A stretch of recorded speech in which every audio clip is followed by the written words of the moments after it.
आज हम गणित का एक बहुत ही महत्वपूर्ण टॉपिक पढ़ने वाले हैं जिसका नाम है सरलीकरण। सरलीकरण का मतलब होता है किसी भी गणितीय अभिव्यक्ति को आसान और स्पष्ट रूप में बदलना ताकि हम उसे जल्दी और सही तरीके से हल कर सकें। जब किसी सवाल में जोड़, घटाव, गुणा और भाग सभी साथ में होते हैं तो हमें उन्हें एक सही क्रम में हल करना होता है।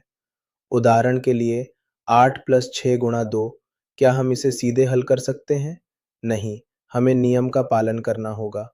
विद्यार्थियों, सरलीकरण हमें कठिन सवालों को आसान बनाने में मदद करता है। अगर हम सही क्रम नहीं अपनाते तो उत्तर गलत भी आ सकता है। मान लीजिए 25 + 10 × 3, अगर आप पहले जोड़ कर देंगे तो उत्तर गलत आएगा।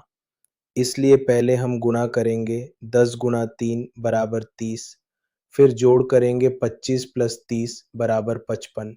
देखा, सही तरीका अपनाने से सही उत्तर मिला। अब सवाल आता है कि सही क्रम क्या है। इसके लिए हम बॉडमस नियम का उपयोग करते हैं। बी का मतलब ब्रैकेट्स, ओ का मतलब ऑर्डर्स यानी पावर और रूट, डी का मतलब डिवीजन, एम का मतलब मल्टीप्लिकेशन, ए का मतलब एडिशन, एस का मतलब सब्ट्रैक्शन। हमें हमेशा इसी क्रम में सवाल हल करना है। चलिए एक छोटा सा उदाहरण देखते हैं। 8 + 6 × 2। सबसे पहले हम गुणा करेंगे 6 × 2 = 12। अब जोड़ करेंगे 8 + 12 = 20, तो सही उत्तर 20 है। अब बात करते हैं ब्रैकेट्स की। ब्रैकेट्स का उपयोग हम किसी हिस्से को पहले हल करने के लिए करते हैं।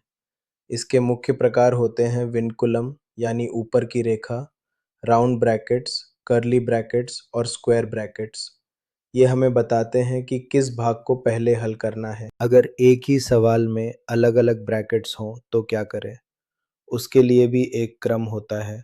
सबसे पहले विनकुलम, फिर राउंड ब्रैकेट्स, उसके बाद कर्ली ब्रैकेट्स और सबसे अंत में स्क्वायर ब्रैकेट्स। इस क्रम को याद रखना बहुत ज़रूरी है। अब एक उदाहरण लेते हैं। Open bracket 8 + 4 close bracket × 2। सबसे पहले ब्रैकेट के अंदर हल करेंगे 8 + 4 = 12। अब गुणा करेंगे 12 × 2 = 24, तो उत्तर आया 24। अब जोड़ की बात करते हैं।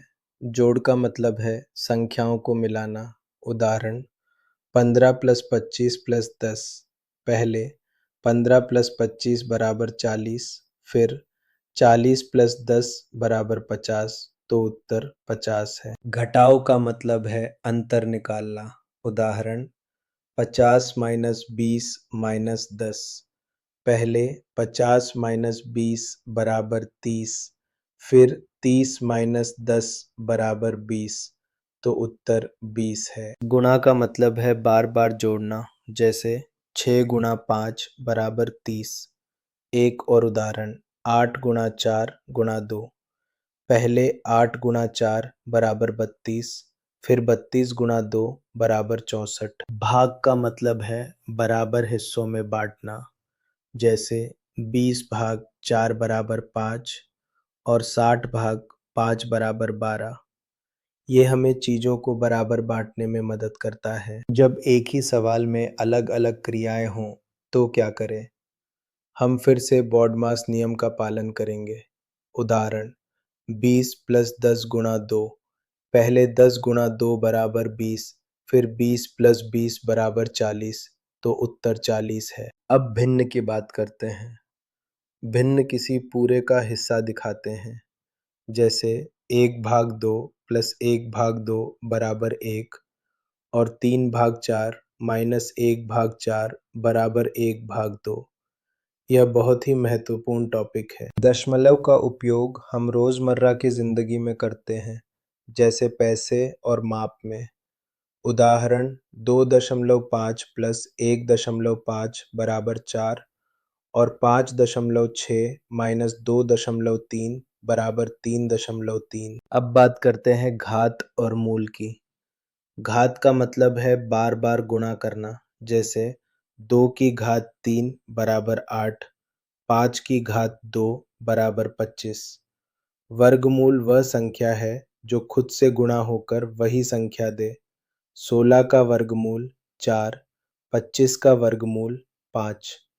घनमूल वह संख्या है जो 3 बार गुणा होकर वही संख्या दे। 27 का घनमूल 3, 64 का घनमूल 4।